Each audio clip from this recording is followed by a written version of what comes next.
todo lo que te golpean es lo que queda. Y como no tienen ninguna prueba y todos los que empezaron el juicio contra mí hoy día están presos por corrupción judicial, que compraban jueces, testigos y fiscales, lo más probable es que el final sea el que todos esperamos. Pero no siempre es así, menos cuando tenemos al fascismo en nuestro país. En este tiempo he aprendido muchas cosas.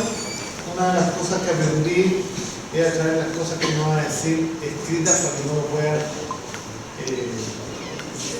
tergiversar, ¿no? Así que les voy a leer esta presentación y después podremos conversar sobre este libro.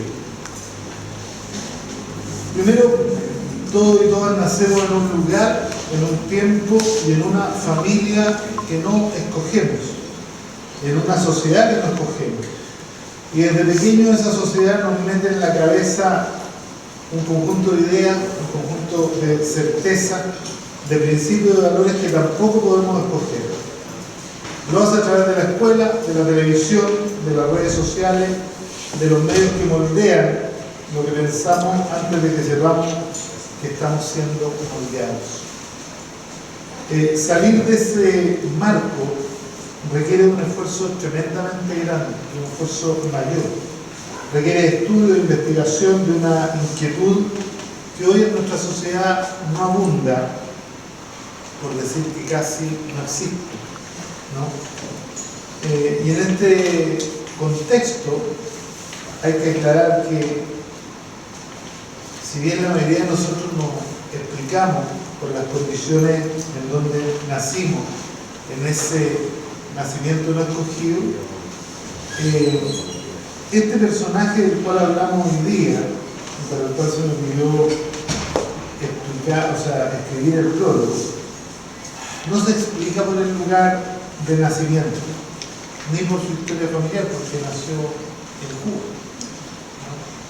Y nació en medio de una revolución socialista, en medio de una revolución que, a pesar de estar sufriendo intentos de aniquilación desde el día 1, ha logrado resistir mucho mejor que todo el imperio.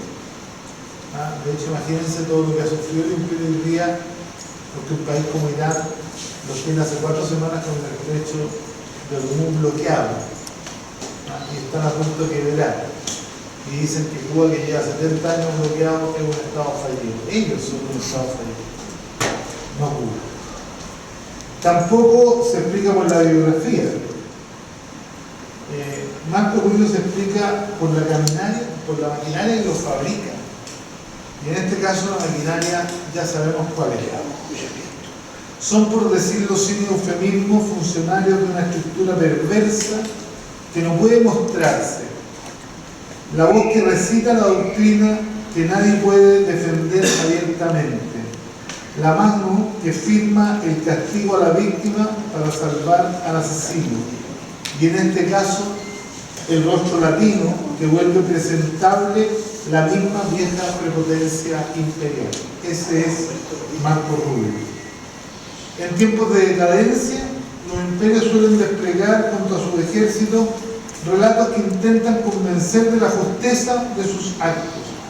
Y cuando necesitan un relato que suene a Miami, que se vista de sueño americano y que lleve la guerra económica en la lengua, ahí, precisamente ahí, aparece Marco Rubio. Este libro, Rubio, un mitómano incontrolable, nos cuenta quién es Marco Rubio, pero hace algo mucho más importante. Lo sitúa en su ecología social, en su genealogía política y en su economía moral. Y René González, en el prólogo a la primera edición, ¿no?, habla con una frase que contiene la clave de todo el texto que me tocó leer.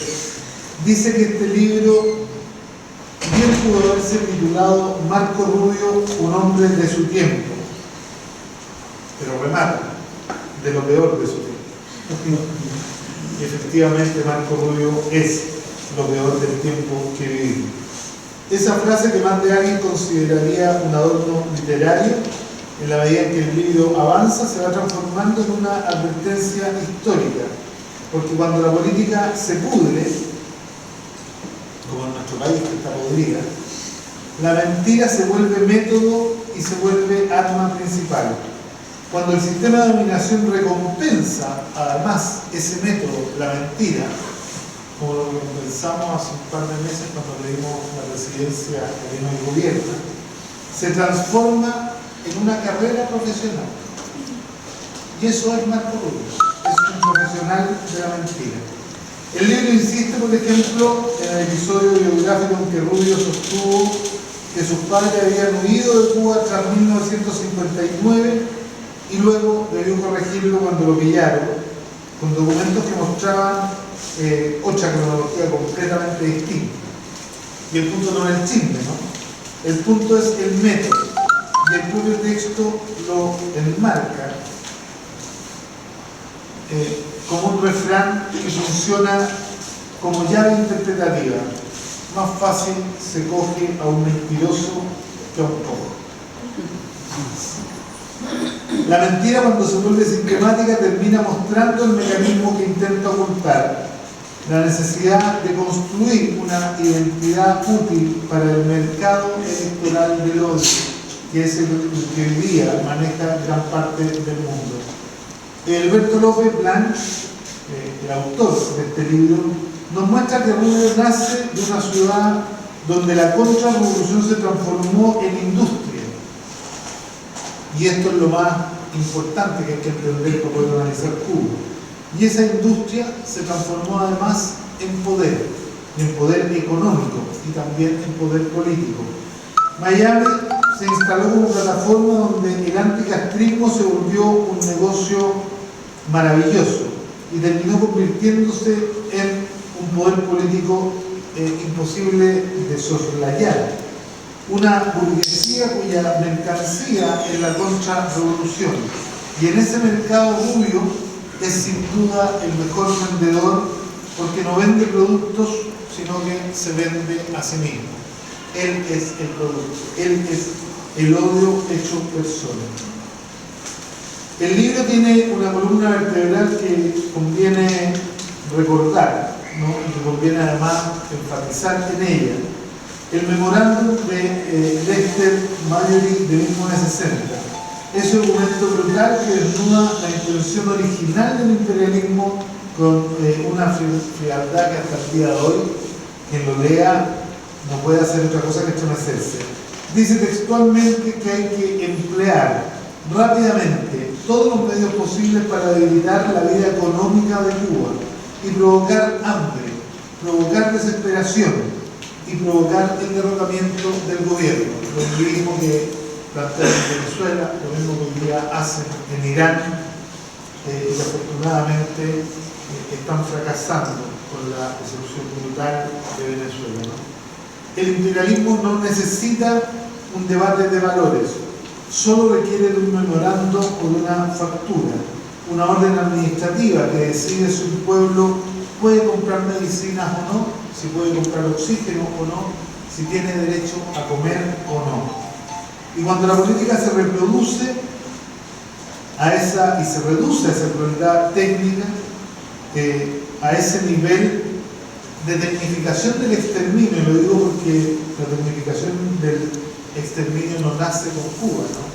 La tecnificación del exterminio nace con Hitler en la Segunda Guerra Mundial, cuando el exterminio se vuelve algo que se produce apretando botones, que se produce prendiendo y apagando máquinas, sin entrar en contacto directo con aquel a quien se extermina. Cuando la política de esta manera abdica de la humanidad, cuando la política abdica de la ética, y cuando todo esto es reemplazado por el rendimiento, ahí es cuando la mentira se vuelve indispensable para dormir por la noche, para poder dormir, ¿no? Todos se preguntan cómo duerme Rubio. Uno no sabe si duerme. Es una deriva de lo que Bauman llamó la modernidad llevada a su extremo más oscuro. Y esto es lo que vivimos hoy, ¿no? Este paradigma que se suponía que nace de la revolución de la Ilustración, de lo que venía a iluminar, pero hoy día está sin duda en su minuto más oscuro. La conversión del daño y el abuso de poder en un procedimiento técnico, la transformación del crimen, del genocidio, la transformación de la tortura en un mero trámite burocrático, la transformación de la persecución infame en función gubernamental, en esa lógica en que Marco Rubio es hoy día su mejor exponente, porque nadie mata, se optimizan procesos, se cumplen órdenes, ¿no? Se ejecutan protocolos. A eso nos estamos acostumbrando a discutir hoy día.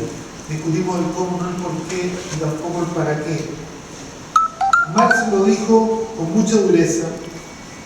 Marx decía que el capital llega chorreando sangre y lodo. No era una metáfora. La verdad que Marx describía perfectamente el mundo como él lo proyectó, ¿no?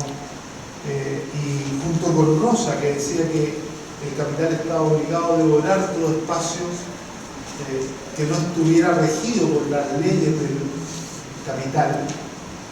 Hoy día cuando vemos y entendemos que Irak no se regía por las leyes del capital cuando lo destruyeron, Libia no lograba regirse por las leyes del capital cuando lo destruyeron, Siria, Gaza, son espacios que el capital necesita destruir para poder recolonizarlos para el capital.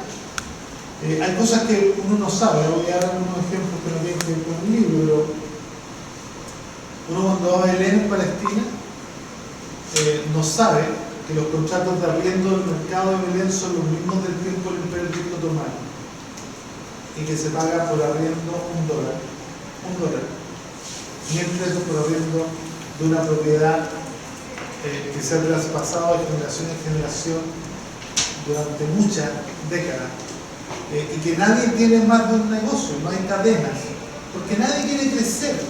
Esta es la mentira original del capitalismo, ¿no? El crecimiento indefinido, el crecimiento hasta el infinito, hasta que alguien es capaz de quedarse con todo. Y estas sociedades que Cuba hoy día representa y que el imperio invade hasta querer destruir, es porque precisamente no le reportan ninguna utilidad al capital. Es porque se resisten a reportarle utilidad al capital. La acumulación no es una cena de gala, decía Marx, no están todos invitados. Es un proceso mediante el cual un grupo muy reducido de personas aspira sin duda a quedarse con todo, con todos los territorios, con todos los mercados, con todos los cuerpos, y con definir en todo el mundo quién vive y quién muere. En síntesis, es el despojo total, organizado desde la cultura. En la segunda mitad del libro se vuelve abiertamente geopolítico, lo hace con un hilo conductor que es la agresión imperial como política de Estado. Nombra a Cuba, Venezuela, nombra a Nicaragua, nombra a China, nombra a Palestina. Y Rubio aparece como un halcón profesional que combina con una facilidad el relato con las sanciones, con las amenazas, con la narrativa securitaria, con todo lo que hoy día empieza a llegar a nuestro país. Particularmente revelador es el capítulo sobre las misiones médicas cubanas, porque ahí el imperio muestra su rostro más miserable. ¿Por qué? Porque castiga la solidaridad. Castiga quizá el gesto más humano y el gesto más bondadoso y el gesto más explícito de lo que Cuba es y de lo que Cuba representa en el mundo desde que nació. Rubio efectivamente se muestra como un rostro miserable, ¿no? El país que se ha caracterizado por exportar bombas, golpes de Estado, crimen organizado, por el país que lleva a cabo todo el negocio de la droga, sanciona los envíos de médicos cubanos a países con problemas de salud, incluyendo el nuestro, por cierto. ¿Con qué autoridad un gobierno que exporta solo muerte y destrucción pretende enseñar ética a quienes exportan médicos? La respuesta del Caribe es de política y de puro sentido común. Cuando faltan médicos, los cubanos llegan. Cuando faltan vacunas, los cubanos llegan. Cuando hay terremotos, como en nuestro país, los cubanos llegan. Llegaron en el 2010 con hospitales a atender a los chilenos. Esa es la diferencia entre el humanismo revolucionario y el negocio puro y duro. Y al asumir como secretario de Estado el 20 de enero del 2025, la primera acción de Rubio, la primera, fue revertir todas las medidas recientes y reactivar instrumentos de presión hacia Cuba. Aquí sí quiero, de una u otra manera, tampoco quiero salvar a los demócratas norteamericanos, porque la rebaja de las medidas de presión sobre Cuba, Biden la hizo en el último mes de gobierno, la podría haber hecho 4 años anteriores. No hay diferencia, el capital no era lo mismo que el gobierno de su país, actúa de la misma manera, ¿no?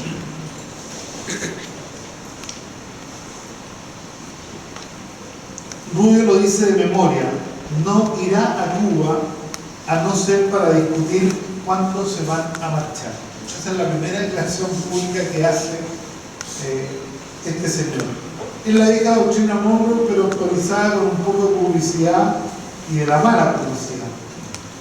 En Chile nosotros sabemos perfectamente de qué hablamos, ¿no? Hemos visto cómo se criminaliza al que incomoda al status quo y al capital, cómo se persigue al que organiza y demuestra que las cosas pueden cambiar, cómo se intenta convertir la política en expediente y la disputa social en tribunal, que es lo mismo que hace Estados Unidos y es lo mismo que hace el poder en todo el mundo.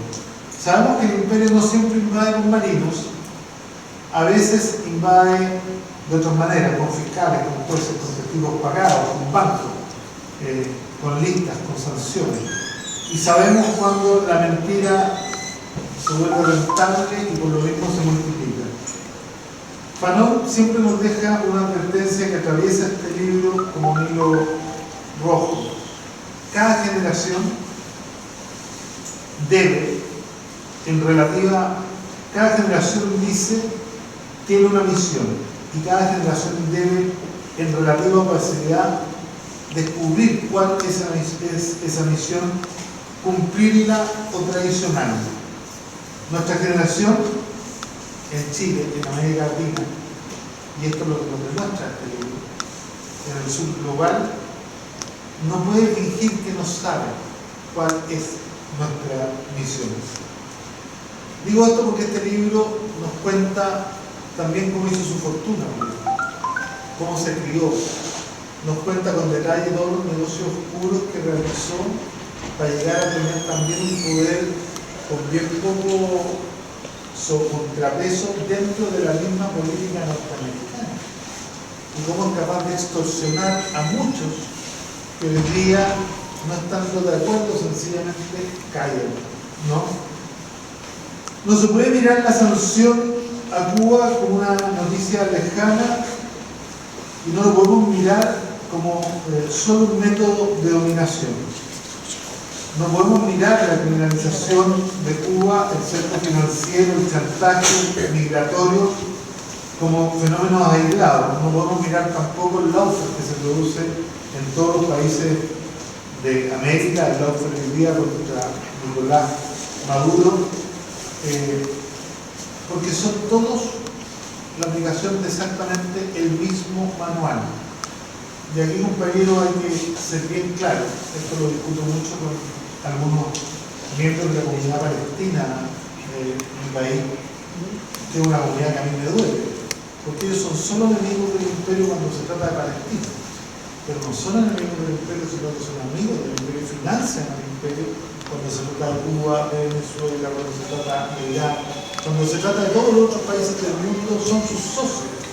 Y esa contradicción que tienen muchos palestinos en todo Chile, no la podemos tener como sociedad nosotros en ninguna parte del mundo. Porque hoy día este libro, si hay algo que nos enseña, es que ningún pueblo se salva solo. Y que nosotros no tenemos derecho a dejar solo a Cuba. Este libro no se contenta con denunciar a Rubio como el individuo perverso que es, también se muestra como el operador principal de una política que busca disciplinar a todos los pueblos del mundo y a todos los gobiernos del mundo. O sea, que Rubio hoy día esté en esta Junta para la Paz en Gaza es vergonzoso, ¿no? Lo hace con una idea que conviene subrayar una y otra vez, porque la autodefensa de los pueblos no la puede asumir nadie más, ¿no?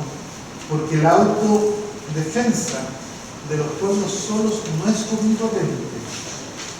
Estamos viviendo un sistema de crisis que necesita intensificar su violencia precisamente para ocultar su decadencia.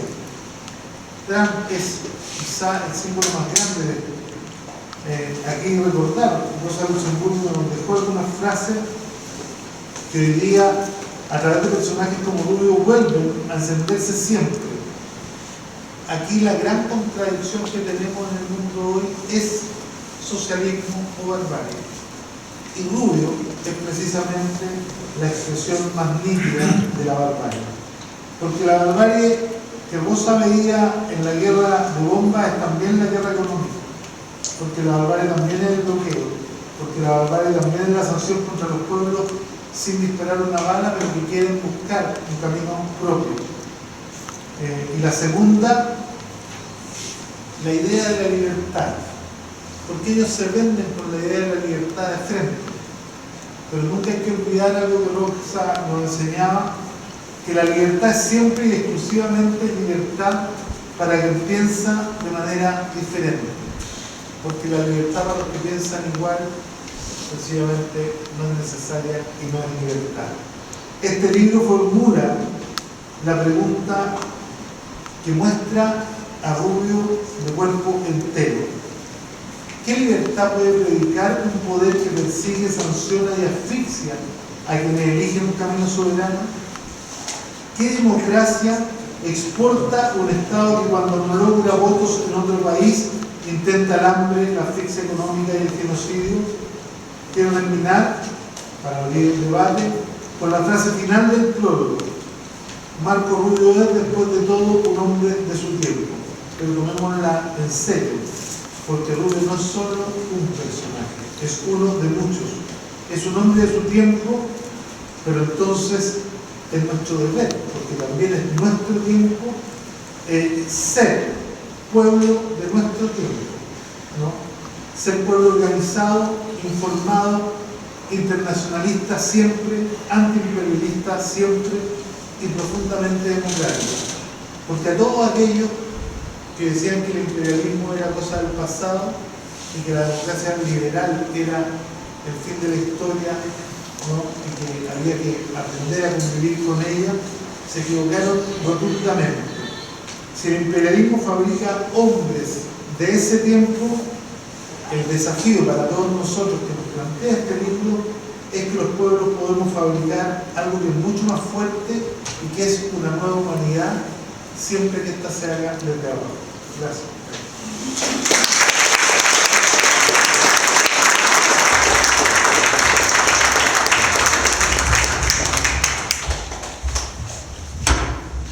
Gracias, compañero. Bueno, ahora vamos a pasar a la parte de intervenciones, preguntas, principalmente preguntas, ¿no?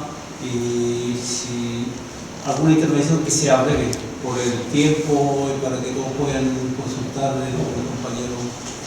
Y recordarles que el libro está a la venta ahí en la mesita de la librería junto con el drama.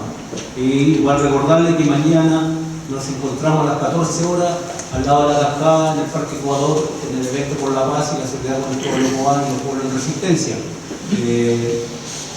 Es preciso que se pueden llevar remedios que no estén vencidos, cuadernos, utensilios, leche, para mandar un container que se está preparando en mayo para enviarlo a Cuba. Así que ahora pasamos a las preguntas correspondientes.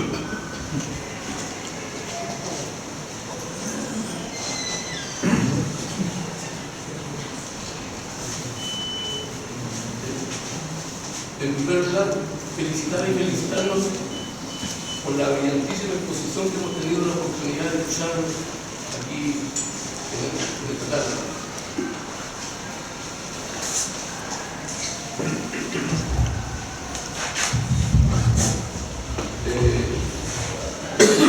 La brillantísima exposición que hemos tenido la oportunidad de escuchar a nuestro compañero, camarada y hermano en la fe marxista, se entiende, ¿cierto?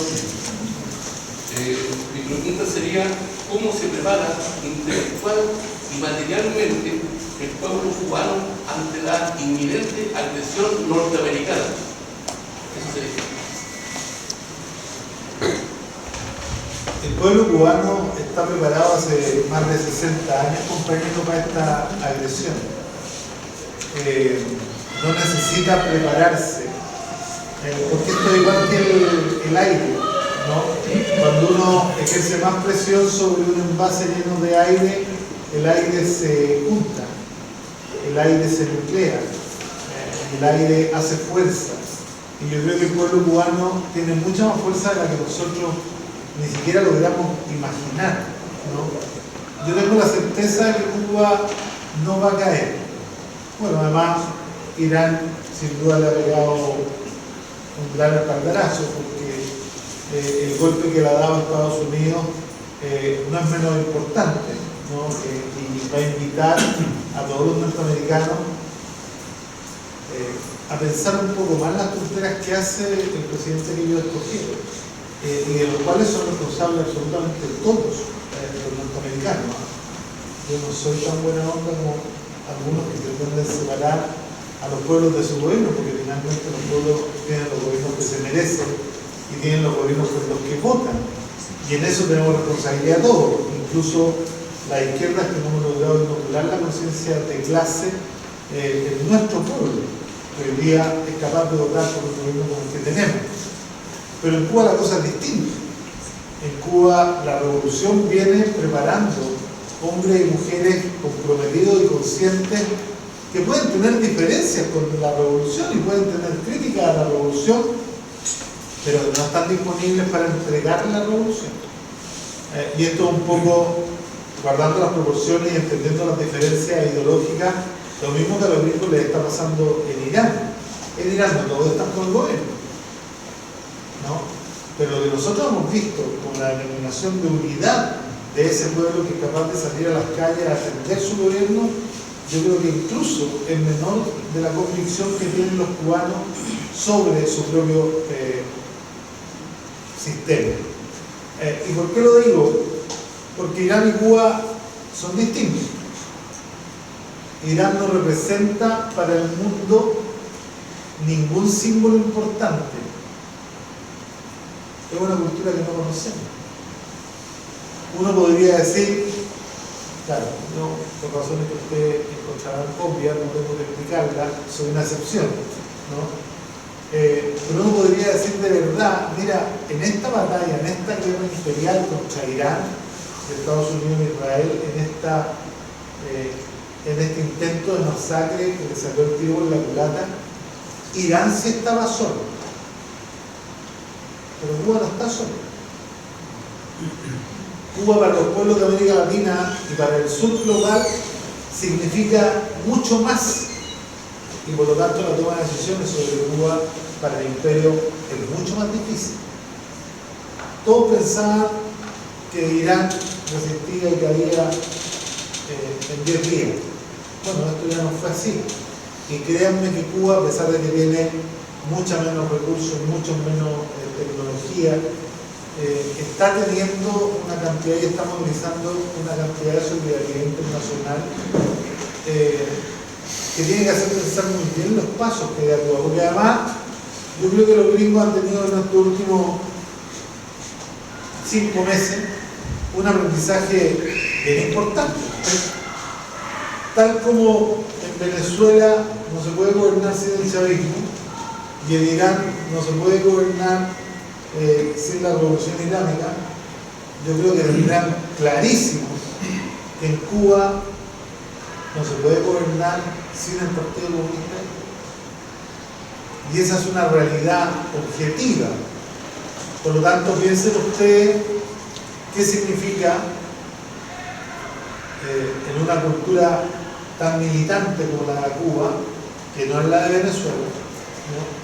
En donde no hay una estructura. Cuba en esto se parece mucho más a Irán. Uno piensa que podrían matar a toda la cúpula, pero la verdad es que tiene una forma, tiene una estructura que se reproduce a sí misma con la misma potencia que lo ha hecho Irán. Y por lo tanto, yo creo que pensar en un ataque es un mal negocio. Yo creo que Cuba está más que preparado y que Estados Unidos lo sabe, y lo sabe con mucha más dureza de lo que le ha tocado vivir en Irán hoy. Por lo tanto, compañeros, nuestra obligación es redoblar todos los esfuerzos, redoblar toda la solidaridad hacia Cuba, y salir del inmovilismo que tenemos como izquierda en este país que llegó este gobierno. Porque lo que hay que recordar es que nuestra pega está aquí. La solidaridad con Cuba, bien, es necesaria, pero la presión para que a Cuba no le suceda nada se ejerce en todo el mundo, frente a todas las embajadas norteamericanas, frente a todos los gobiernos que se arrodillan ante el imperio, de tal manera que nadie se atreva a alimentar una narrativa como la que pretende legitimar una intervención, ¿no? Incluidos los gobiernos que sean. Más claro que claro.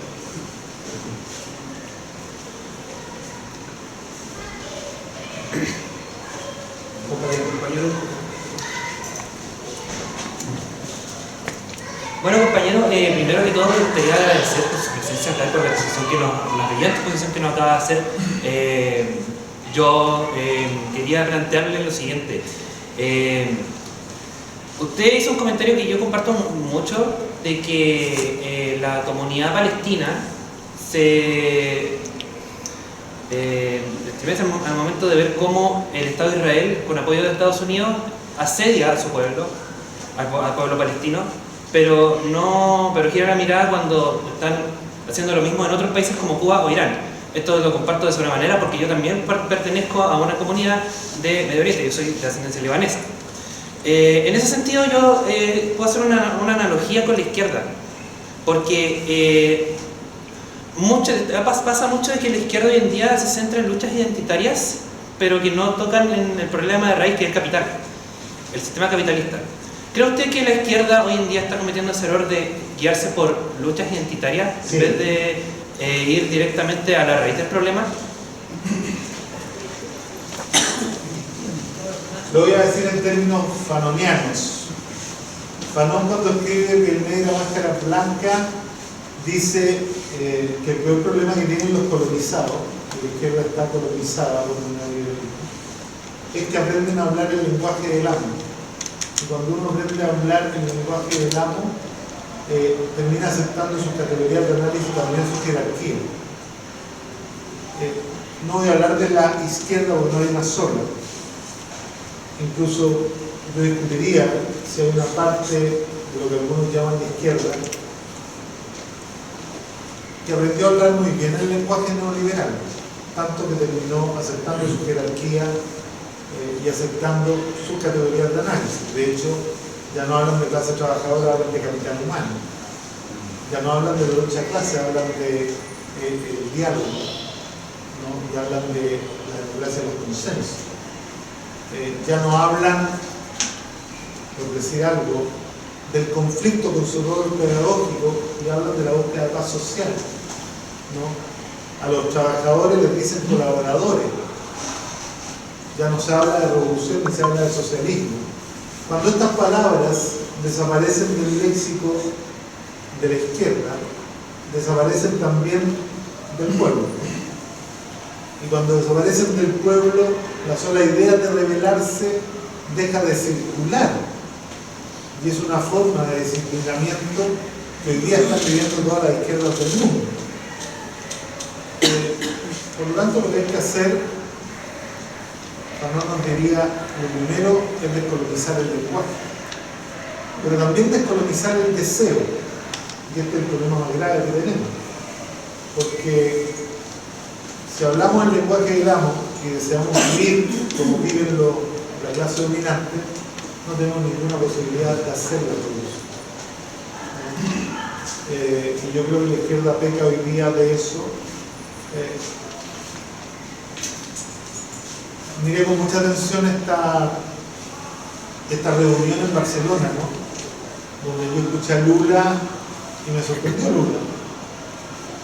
Hasta la vida me sorprendió, ¿no? Porque Lula dice, bueno, nosotros somos los responsables de que esté la lucha derecha. Nos convertimos en los gerentes del neoliberalismo. ¿Ah? Subordinamos las políticas públicas a los intereses del capital. Bueno, esa izquierda, que para mí no es izquierda, yo no soy progresista, yo peso 97 kilos, compañeros, no tengo un gramo progresista, yo soy de izquierda, soy marxista, ¿no? Y no me confundo con esos términos que lo que hacen es tratar de arrancar de la única posibilidad de construir un sistema distinto y una nueva humanidad que es superando el capitalismo. Y eso tiene que ver con volver a discutir la propiedad privada, tiene que ver con volver a discutir el rol de la izquierda. Ahora, claro, el problema más grave que tenemos es, como yo parto de la exposición, ¿no? Todos nacimos en un mundo que nos cogimos, en una sociedad que nos cogimos.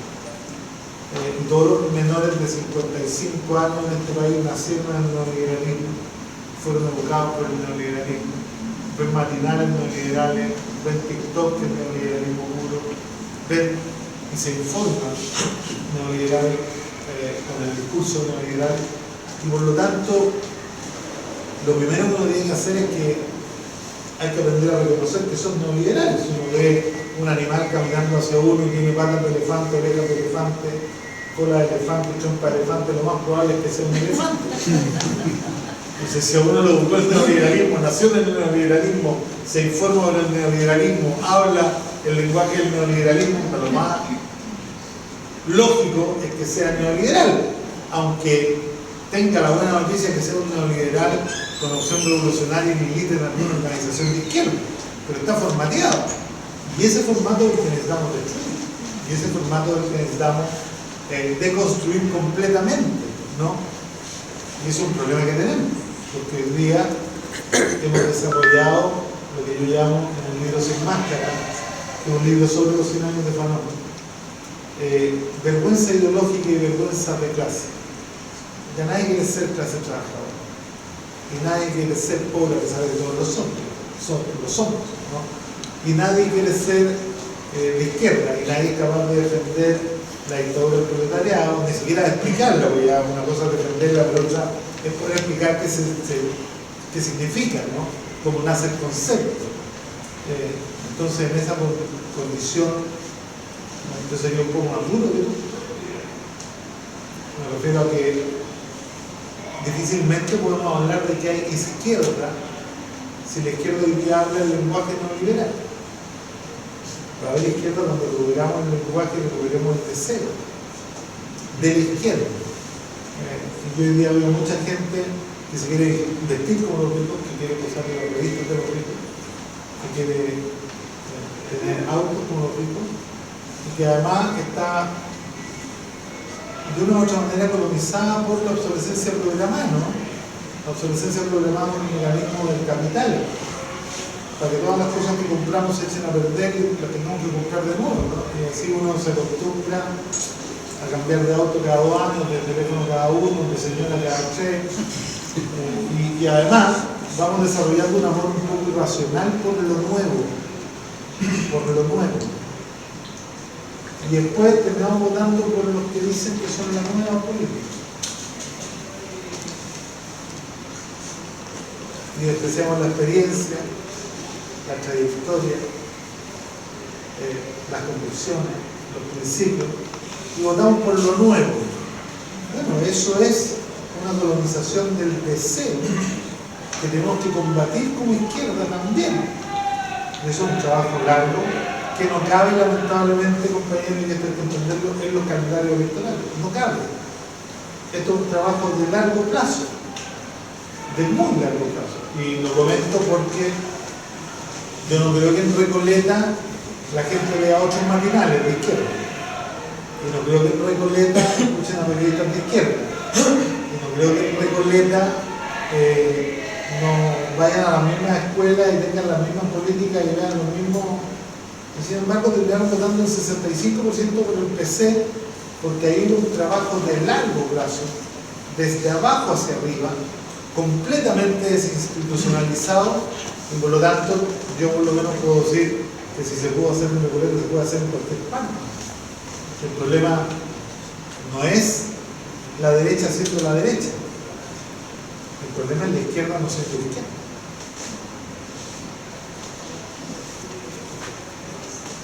Sí, podrías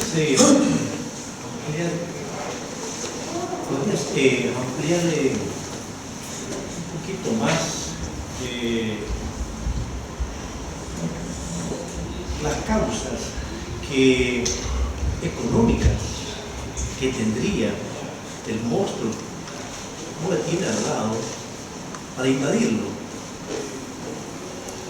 Ha sido un mal ejemplo, claro, todo el mundo ser libre y levantar banderas socialistas, y ellos eso no lo permiten, no se lo permitieron a Che, no se lo permitieron a Gaddafi intentar construir sociedad nueva, y a tantos otros países. Pero la razón económica que tendría Estados Unidos a apoderarse de Cuba, ¿cuál sería? Porque algo nos motiva. ¿Qué hay ahí? Claro, es fácil de entender que perseguían cuando le pusieron los portaaviones frente a Venezuela. Era muy fácil, es fácil de entender por qué Israel, Estados Unidos están invadiendo Irán. Fácil de entender, pero ¿por qué económicamente tendrían interés? A ver, esto tiene que ver con lo que yo planteé a Luxemburgo. Voy a ir de lo general o particular. Marx en el tomo 1 del Capital reconoce dos grandes tendencias económicas que marcan todo el devenir del planeta. El primero, no tenemos un pizarrón, ¿no? La primera, la tendencia creciente de la utilidad. A una tasa de inversión constante, la utilidad decrece permanentemente, por lo tanto, para evitar que crezca la utilidad, el capital tiene que crecer, ¿no? El capital tiene que expandirse, tiene que buscar nuevas formas porque, haciendo un ejemplo que vamos a entender todo, si yo tengo una fábrica de mesa, y contrato trabajadores y logro hacer 10 mesas, pero para tener utilidad necesito pagarle a los trabajadores menos de lo que vale su trabajo, porque si no les pago menos de lo que vale su trabajo no puedo tener utilidad. Entonces le pago a los trabajadores solo el valor de 6 mesas, y como le pago a los trabajadores, que son todas las familias del mundo, el valor de 6 mesas, ellas solo pueden comprar 6 mesas, no pueden comprar las 10. Y por lo tanto yo como capitalista me quedo con la utilidad y al mismo tiempo me quedo con el excedente de producción. Me quedo con la plata de los trabajadores, un robo legal, ¿no? Que es pagarle menos de lo que vale su trabajo. Pero al mismo tiempo me quedo con 4 mesas que las tengo que entubar. Y por lo tanto, ¿qué tengo que hacer? Ir a buscar otro mercado donde poder comprar, donde poder vender estas 4 mesas. Ese es el motivo económico de la globalización. La globalización no es un fenómeno político, es un fenómeno... Y después de que yo hago varias veces eso, me empiezo a quedar con un montón de mesas que no he podido comprar, que es el excedente, y vienen lo que más llaman las crisis de sobreproducción. Entonces yo dejo de producir, genero desempleo, genero crisis mundiales, ¿no? Y sigo vendiendo las mesas para los que tienen y las pueden pagar. Esto hecho una y otra vez obliga siempre a que hay alguien que quiere quedarse con todo. Entonces la pregunta, usted tiene una trampa.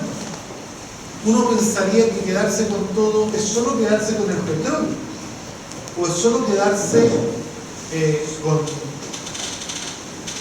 con las tierras raras, o con el litio, o con el cobre. No. Es también quedarse con casa. Yo antes de entrar a la cárcel hace 2 años, en una charla dije, bueno, ¿de qué es Gaza? Bueno, Gaza son 400 kilómetros de costa con orientación norte vista al Mediterráneo. O sea, Si alguien no entiende que esos son negocios inmobiliarios multimillonarios, y Cuba representa la posibilidad de un espacio que hoy día no se rige por las normas del capital. O sea, Cuba hoy día no le representa utilidad a nadie. Y con la tasa de ganancia ha bajado tanto de negocios que antes daban 14% a rentabilidades que hoy día bordean el 8%, ¿no? Tienen que quedarse con todo. No se trata de tierras raras, no se trata de recursos, se trata de rutas por donde pasan los productos. Se tratan de mercados. O sea, no puede haber en esta mentira original del capitalismo, del crecimiento al infinito de un planeta que es finito. Si usted crece hasta el infinito, todos nosotros tenemos que dejar de comer. Para que usted se quede con todo el resto tiene que... Y eso es el capitalismo. Entonces, de lo que estamos hablando es de un sistema en donde los que gobiernan el mundo y las grandes corporaciones tienen que quedarse con los recursos naturales, tienen que regalar con la ruta, tienen que quedarse con los mercados, tienen que quedarse con todos los cuerpos y decidir quiénes viven y quiénes mueren. Porque hoy día va a llegar un minuto en que con la inteligencia artificial no va a haber, la producción se va a hacer sola, no va a haber salario, por lo tanto nadie puede comprar. ¿Qué tenemos que hacer con ellos? Matarlo. Entonces, por esto digo, primero, si Rosa hace 100 años dijo socialismo barbarie, hoy día la barbarie está más nítida que nunca y la necesidad del socialismo también está más clara que nunca. Y el problema no son los factores objetivos, somos nosotros, que estamos colonizados. Somos la izquierda, que nos es más fácil encontrar enemigos dentro de la izquierda que fuera de la izquierda, ¿no? Y somos, además, parte de los que alimentamos a un sector progresista que se alió con el capital, que son otanistas, compañeros. Y déjenme decirle una cosa, como la política se trata de correlación de fuerza, eso va a seguir pasando hasta que la izquierda no se una, no genere un polo realmente de izquierda y nos dejemos de discutir tonteras y avancemos hacia una organización de clase. Porque aquí hay algunos compañeros que se olvidan de cuál es el objetivo más importante de los partidos políticos de izquierda. Porque yo voy a hacer una pregunta, espero no sorprenderme, espero no sorprenderme. Dentro de la sala, ¿hay alguien que haya votado por Kast? Con honestidad. No, ¿cierto? Bueno, gracias por me salvaste. Igual me quedaba una gotita de duda, pero poquita, pero por si acaso. Pero la región en general... No, es que voy para otra parte, compañero, si no estaba dudando de usted. Precisamente era esto lo que les quería decir. Seguimos conversando entre nosotros, compañeros. ¿Y cuáles son las constataciones de Marx y de Lenin y de Engels? 3. Primero, la revolución no se puede hacer sin la clase trabajadora. ¿Ok? Nadie va a sustituir a la clase para hacer la revolución. Nadie, ningún partido, ninguno. Pero segundo, otra constatación. La clase trabajadora no tiene la capacidad de desarrollar la conciencia de clase de manera espontánea porque está todo el día preocupada de sobrevivir. Y ahí es donde Lenin dice, y para eso el partido. ¿Cuál es la función del partido o de los partidos? Inocular la conciencia de clase en la clase trabajadora. Se sirve de re poco conversar entre nosotros. Si el tema es a cuántos cada uno de nosotros es capaz de convencer de la barbarie que vivimos y del socialismo como único horizonte. ¿A cuántos de cada uno de nosotros somos capaces de convencer todos los días? En vez de andarles diciendo fachos pobres a los que votan por la derecha, explicarles, conversar, invertir tiempo y desarrollar pensamiento crítico. En vez de tratarlos como enemigos de clase, tratarlos como sujetos en disputa. Y atraerlos, ¿no? Porque la verdad, y yo estoy aburrido que me digan que hay anticomunismo en nuestro país. No hay anticomunismo en la clase trabajadora, compañeros y compañeros. No hay. Hay anticomunismo en la derecha, en los medios de comunicación, en los proyectos perdidos, pero no en la clase. No en la clase. Porque por algo en Recoleta votaron el 65% cuando yo estaba preso y teníamos un candidato con el mismo apellido, con una cara bien parecida, logró igual retener la comuna. Porque el anticomunismo es la mejor excusa que tiene la izquierda para no hacer su pega. La izquierda cuando hace la pega, la ultraderecha no avanza. Tenemos que dejarnos de criticar a la derecha por ser la derecha y empezar a criticarnos a nosotros.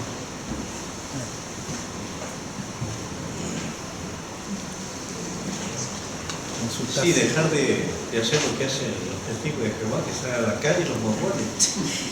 No, Y hacerlo nosotros. hay que empezar a hacer lo que hacen. Sí, claro, dejar lo que Y ellos están haciendo nosotros. lo que nosotros hacíamos hace 30 años. Claro. Hace 30 años las izquierdas combatían la adicción y hoy día las promovemos. Hace 30 años acogíamos a los inmigrantes y hoy día los queremos expulsar. Hace 30 años nos culpábamos de sacar a la gente de las cárceles y hoy día los queremos meter.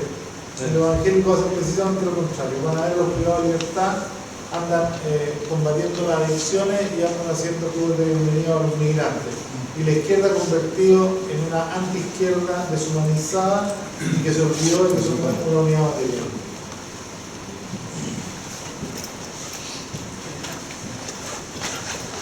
Pero tenemos una oportunidad que la dije en la reunión que teníamos con mi partido hace poco, ¿no? Tenemos una oportunidad respecto de la disputa ideológica con la iglesia.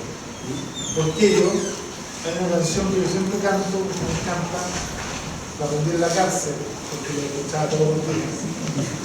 Que cantaba: más allá del sol,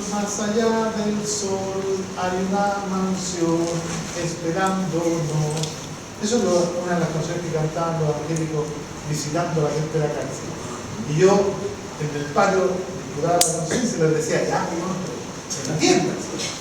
Ellos están preocupados de que ustedes sean felices después de que se mueran, más allá del sol. Bueno, al menos nosotros tenemos la fortaleza que estamos preocupados de que sean un poco más felices antes de que se mueran.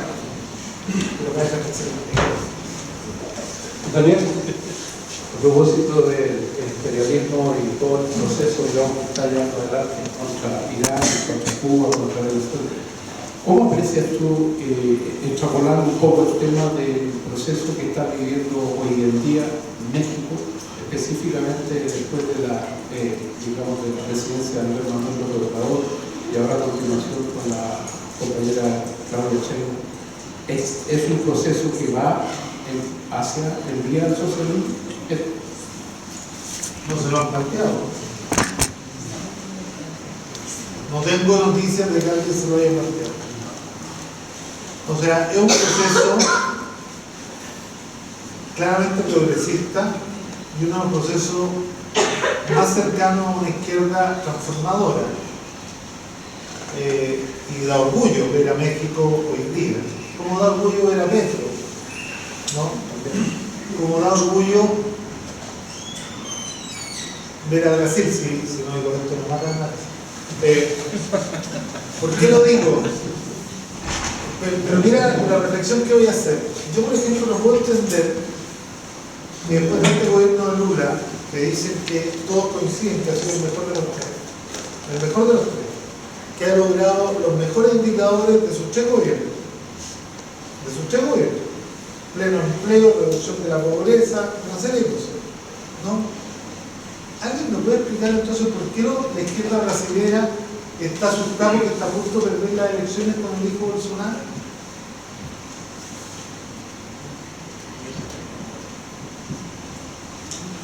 O sea, lo que quiero decir es, ¿por qué se ha sido tan bueno? Vamos a tener que estar sufriendo para ganar 51-49 las elecciones en Brasil. Entonces, la pregunta que hay que hacerse es qué parte de la pega no estamos haciendo. Yo me preguntáis de México. Tengo la misma impresión. Han hecho una maravilla. Pero están disputando la conciencia. Están descolonizando el deseo, están descolonizando el lenguaje. Es de los que más descolonizan el lenguaje, tiene la fortaleza de la cultura mexicana.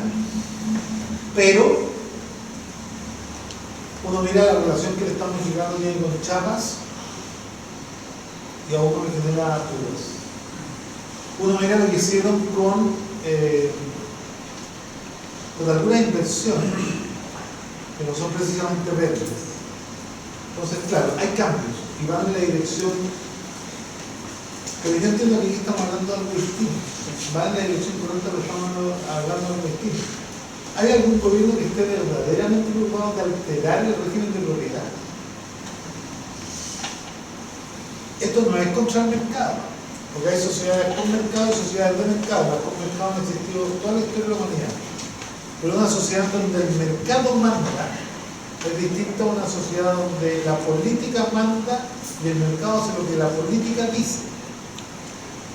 Y yo creo que todavía en México no se llega a un nivel en donde sea la política la que diga.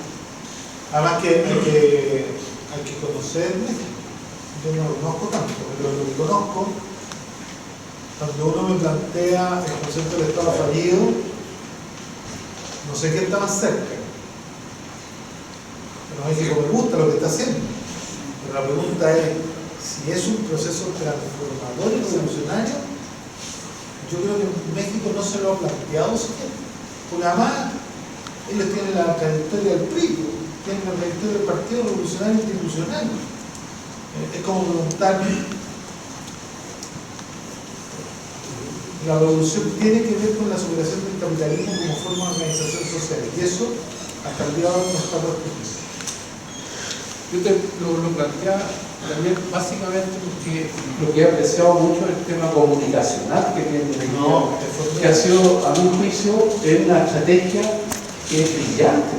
Y aquí, lamentablemente, se desperdició con el gobierno de Boris, que podría haber empleado el mismo esquema. Ahora la diferencia, hay convicción.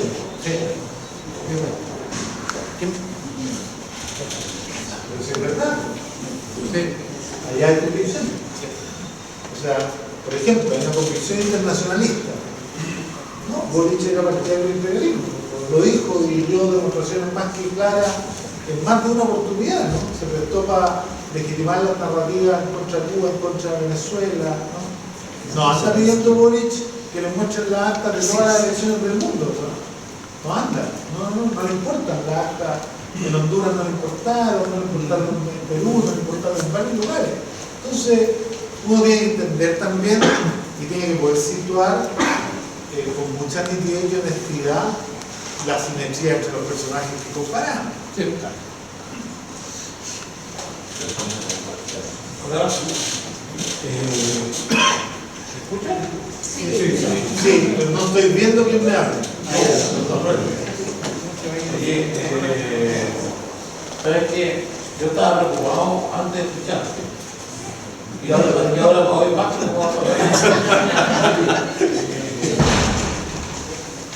Y yo estoy de acuerdo con todo lo que tú has hablado, el diagnóstico sobre la izquierda, y la verdad es que yo creo que estamos bien perdidos, digamos, porque no hay un relato común, punto uno, yo estoy pensando a la izquierda, digamos, o las izquierdas.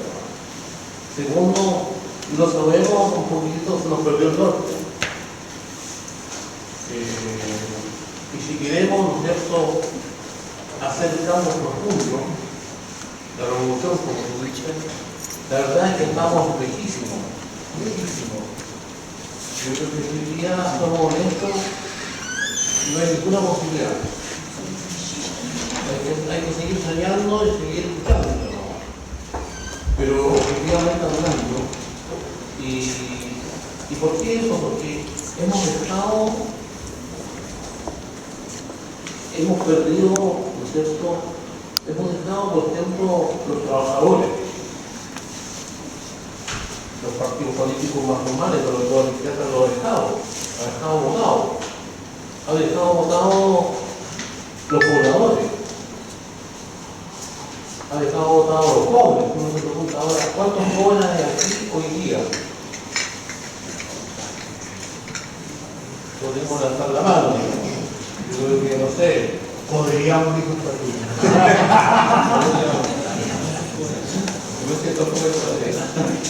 Pero la verdad es que eso me voy como más preocupado todavía, porque yo creo que, no sé, Pero es un buen síntoma, porque la preocupación antecede a la ocupación. El problema no es la preocupación, es la ocupación. No estamos ocupados en las cosas que hay que hacer. Pero efectivamente yo coincido con tu diagnóstico, porque además algo que tenemos que aprender de la historia, ¿no? Es de que si seguimos haciendo lo mismo que hemos hecho hasta el día de hoy, vamos a seguir teniendo los mismos resultados. ¿No? O sea, todos hablamos de la unidad social y política más amplia para transformar como la unidad, la única unidad que existe es la unidad con el pueblo de Chile, con el pueblo de Chile. No hay otra unidad.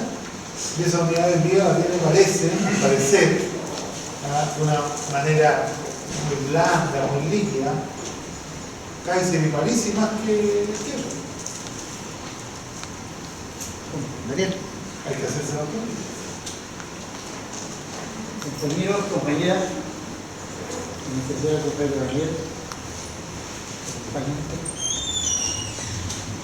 me entretengo bastante, salgo del ciclismo de colegio cuando escucho sin maquillaje, cuando escucho a Barbarossa, de otro tipo de programas similares. Me recuerda cuando joven leía Recabarren. Me recuerda cuando decía o versionaban los compañeros como le iban a hacer que pudiera acusar porque lo conocieron personalmente, me indicó que la emancipación de los trabajadores era obra de los trabajadores mismos. Y también indicó que el 4 de junio, que es un poquito para conmemorar, donde indica el Partido Obrero Socialista, pero con perspectiva de poder, de gobierno. Por eso Francisco Bilbao y Santiago Barco, que eran unos excelentes anarquistas, no lo querían mucho. Con perspectiva de gobierno, pero basado como táctica, imbuido, trabajado, discutido con la clase trabajadora, con el proletariado industrial. Porque ahí está la riqueza, ahí está la sanidad, ahí está la ética.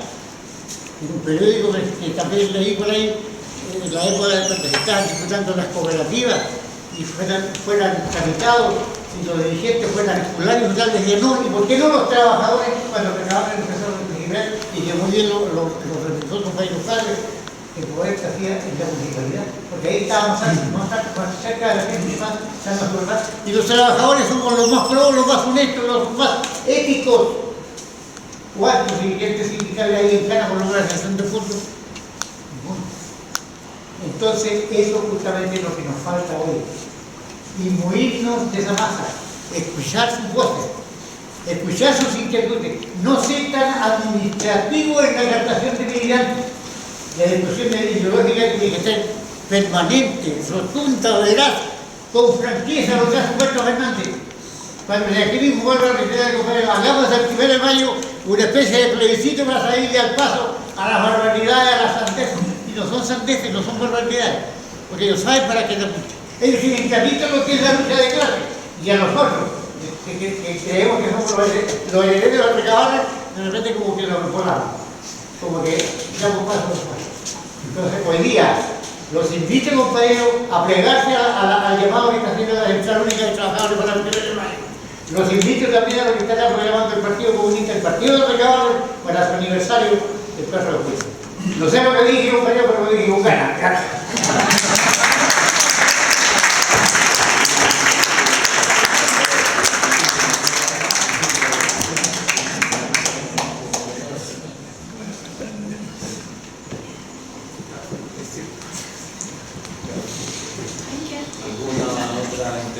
Tenemos tiempo todavía para que alguien quiera intervenir y hacer preguntas.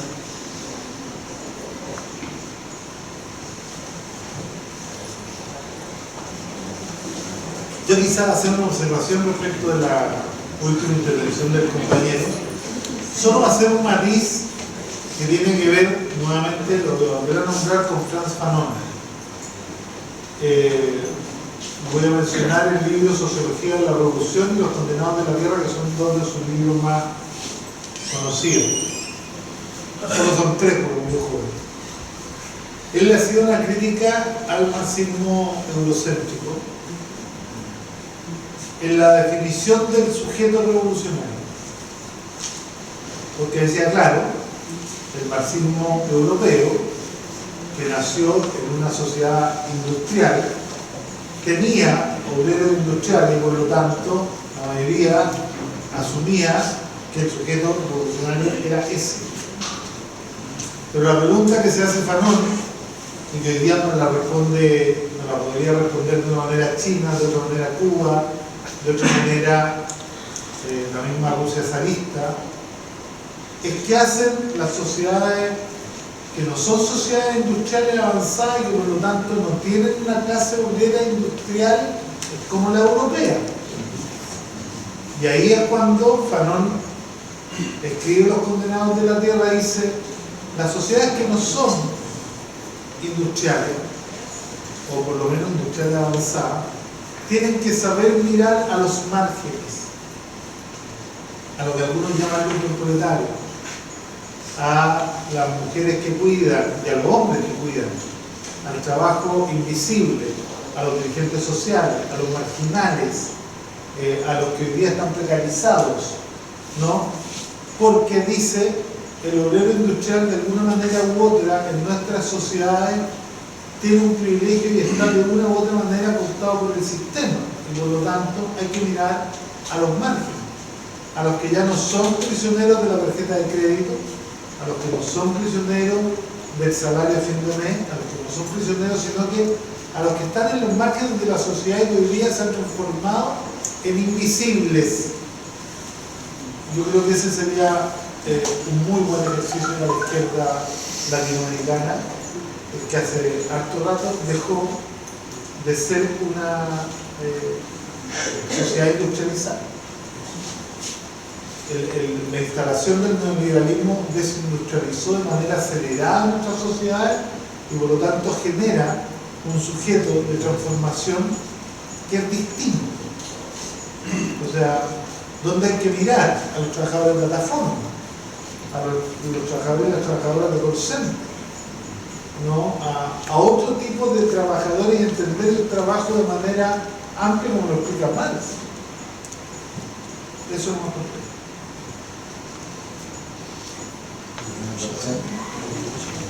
El cómo sería el problema. El cómo, yo siempre lo... miren, yo siempre les digo porque no hay receta, no hay receta, pero cuando me lo preguntan a mí, Sí. estoy hablando de Daniel Jado del Sarcal de Recoleta, que hicimos un proceso que pasó del 2% con el partido al 65%, que llegamos a tener 2 tercios del Consejo Municipal solo por el Partido Comunista y que logramos construir una hegemonía desde abajo que impactó a todo el país. Yo digo, bueno, el cómo es siempre el trabajo en la base. El siempre es el tejido social. Es siempre acordarse que la política no empieza ni en las concejalías, ni en la alcaldía, ni en las diputaciones, ni en la senaduría, y mucho menos en el gobierno. La política empieza en la Junta de Vecinos, en el sindicato, en el centro cultural, en el centro madre, en el club de adulto mayor, ¿no? Y si hay que ir a jugar lota con las viejas para discutir con ellas de política, porque en esa lota es donde se decide por qué votar. Y nosotros, compañeros, no estamos ahí porque encontramos que esos lugares no son para hacer política. Y esos son los lugares donde se hace la política. Pero, compañero, pero el punto es que la derecha se apropió de un lenguaje, cambió el lenguaje y los reformistas igual. Es decir, tendríamos que volver al cómo, como lo hizo en Recoleta, pero volver a lo que se hizo antes. O sea, sí, yo sabéis que sí. Porque... La respuesta más clara es esa, para mí. Yo no tengo un número racional con los nombres. Yo digo, recuperen el arsenal teórico y el arsenal metodológico de las revoluciones exitosas en nuestra historia y van a llegar donde mismo. Trabajar con la gente y disputar el sentido, pero voten los celulares. Yeah. Voten los celulares, porque los celulares los están acostumbrando a hacer discusiones de 30 segundos. Los celulares y las redes sociales los están acostumbrando a discutir en 240 caracteres. Y desarrollar el pensamiento crítico requiere conversaciones largas y argumentaciones que convencen, la capacidad de desarrollar de nuevo la capacidad de argumentar para convencer. En Recoleta eso fue, o sea, en Recoleta, yo siempre lo cuento, 2 reuniones diarias en casas con 20 vecinos hablando de filosofía, de política, de ideología, de religión, pero en términos concretos. O sea, por ejemplo, ¿alguien ha visto la circular 16 que sacó ayer el gobierno para la elaboración de los presupuestos del próximo año y de los siguientes? Compañeros, recortan todo el gasto social, todo el gasto, sacaban las becas universitarias, sacaban la alimentación para los niños en los colegios, se acaba el censo para la licitación de los trabajadores, se acaba todo. ¿Qué vamos a hacer? ¿Alguien se lo va a ir a explicar? ¿O les vamos a seguir diciendo disfruten los votados? No, si esa no es la forma. La forma es ir a conversar y establecer un diálogo fraterno con los integrantes de la clase y discutir con ellos las cosas que ellos creen que son mentiras. Pero tendría que haber un ente promotor que desarrollara esa idea y que volviéramos a lo que se hizo anteriormente para poder generar una vanguardia. Una de las discusiones que tiene que dar la izquierda es reflexionar sobre la izquierda antipartido.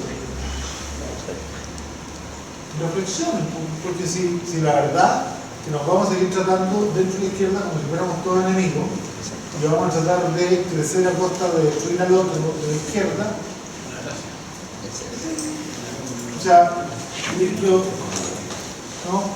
Todos los que hablan, a ver, esto que nos pasó el 18, porque mire, a mí me da risa contarlo un poco porque esto es real. Yo le voy a dar una visión del 18 de octubre que no me van a compartir casi nadie de aquí. Pero se la voy a dar. Porque yo soy muy crítico de lo que nosotros como partido hicimos para el 18 de octubre. ¿Y por qué lo digo?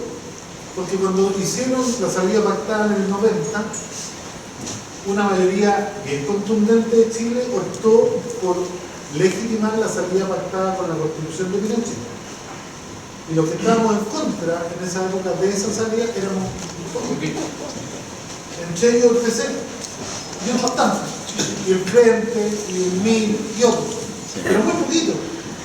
Y empezamos todos los años a movilizarnos. Y todos los años, el 1 de mayo, el 11 de septiembre, el 11 de julio, los estudiantes, todos llamando al pueblo a movilizarse. Y todos los años hoy llamamos al pueblo a movilizarse. 30 años llamando al pueblo a movilizarse. Compañeros, hay que movilizarse. Sin presión no se consigue nada. Sin presión no se consigue.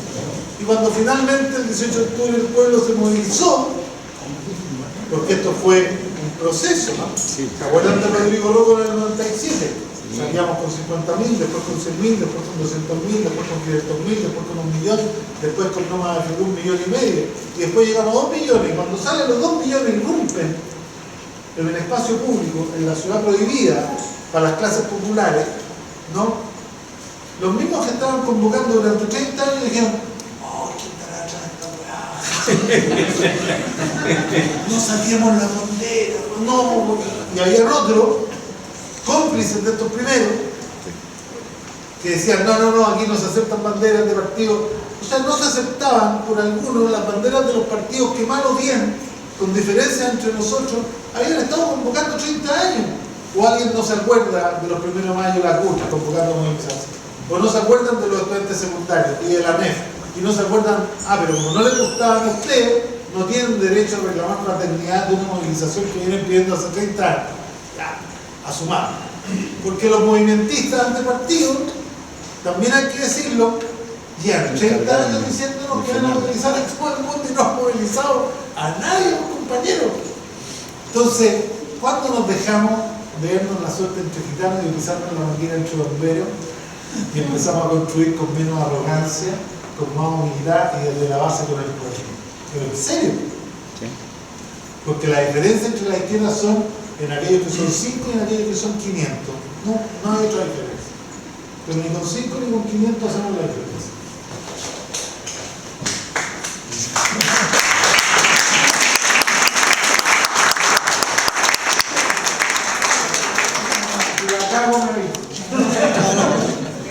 La gran pregunta, compañero, la gran pregunta que todo el mundo se hace desde desde hace muchos días, mucho tiempo, al profesor, de cómo hacerlo, que es la gran pregunta que todos hacemos. Y tenemos, por lo menos en Concepción, dos ejemplos muy nítidos. El resultado de la Universidad de Concepción, muy importante, y el resultado de la Universidad Católica. Eso va a significar que habrá un incentivo importante en la fuerza y la correlación en la conferencia. Puede ser un buen momento para que se exprese, tal como se expresó en la Universidad de Valdivia, la protesta contra el recorte a los recursos para los pregrados y los doctorados a nivel nacional. El hecho de que la gente haya reaccionado con esa fuerza, los muchachos de la universidad están demostrando la rabia ante una situación de recorte presupuestario. Por lo tanto, ojo a eso. Eso va a ser un ejemplo histórico que ha pasado. Pero le voy a responder, se puede volver a repetir perfectamente. le voy a responder con lo que le respondería a Lenin. Saber diferenciar la huelga económica de la huelga política. Por supuesto, hay cosas. Lo que hizo la diferencia el 18 de octubre del 2019 fue cuando un grupo de personas de diversas organizaciones sacaron una frase célebre: nos cansamos, nos unimos. Mientras cada uno siga alegando por los recortes de su propia área y no se meta a solidarizar con los recortes de todas las áreas, nos vamos a demorar 20 años más en volver a entender que el enemigo es uno y que todas las luchas son las mismas. Entonces, yo saludo los avances que hemos tenido, no solo acá. Hace un par de días ganamos, hace mucho tiempo que no pasaba, la J ganó la elección de la Federación de Estudiantes de la Universidad Andrés Bello, de una privada. Pero digo yo me junté con ellos. El programa no es un programa revolucionario de una federación. No, entonces es lo que hagamos y es lo que hagan. No es solo, si aquí yo aprendí que ganar elecciones no es tan difícil. Sostener procesos de transformación es lo único complejo. Una de las cosas importantes, Daniel, que la gente en la universidad está discutiendo un problema de la triste mentalidad, que es la participación de los estudiantes en la decisión de la universidad. Y eso va a significar un remesón muy importante, ojo a eso. Pero yo espero que es súper importante, estamos a día de la celebración del 1 de mayo. Y aquí en Concepción, como todos dicen, el cómo, como dijo Pedro Fernández, la participación de todo en la marcha del día 1 de mayo es muy importante. Todos los que estamos aquí y nuestro entorno tienen que asistir ese día para que sea una demostración de fuerza y repudio a la actitud.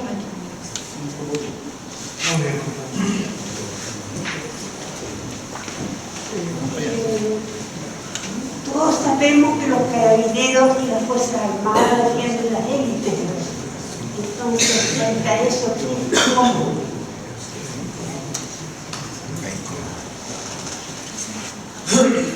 La verdad es que la respuesta no tiene ningún elemento nuevo.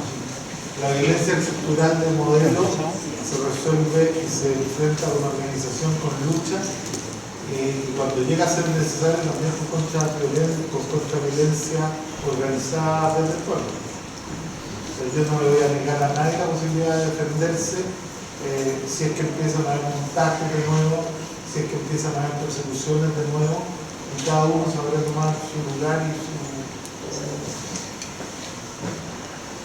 su lugar en la discusión también, ¿no? Porque yo estoy bien chato de que todos critiquen la violencia, venga de donde venga, y no hablan de lo violento que es en este país que una familia se tenga que venir caminando de Puerto Montt por la carretera para financiar un medicamento.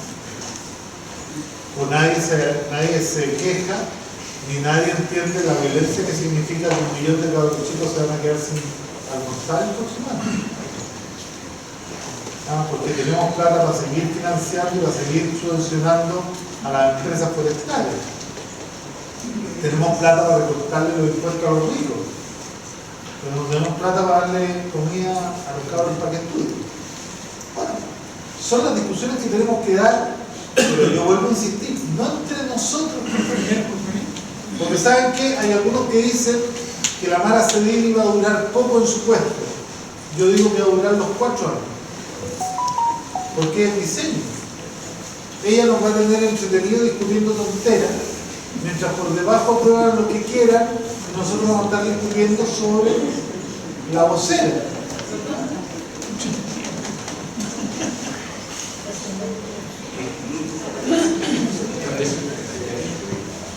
Vamos. Bueno, compañeros, agradecer la presencia de Daniel. Ha sido un buen momento de pedagogía política, lo que todos hemos aprendido hoy.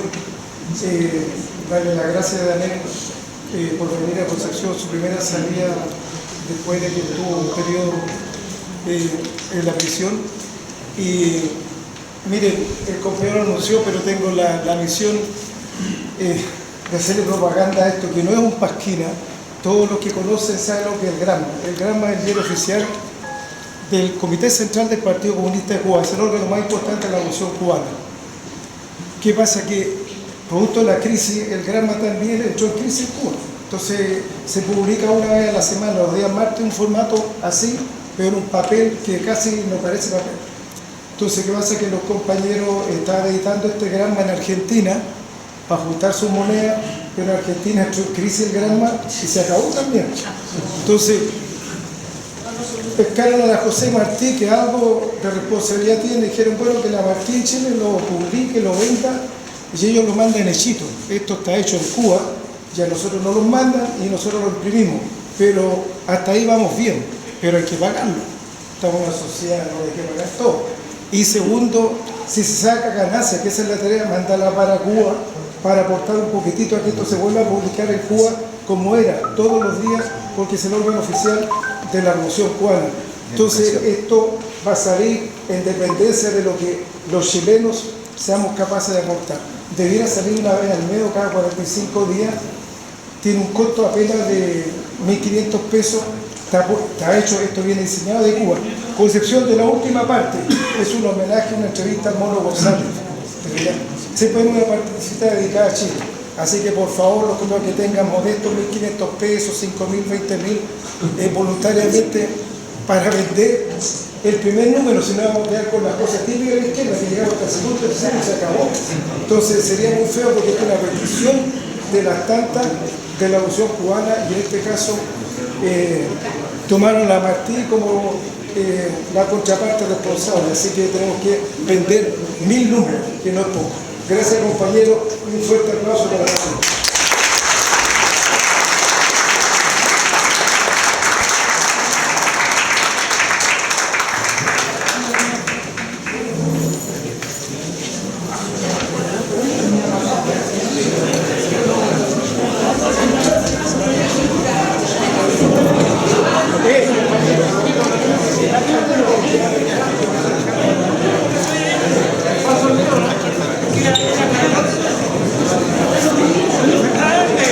Está haciendo el curso.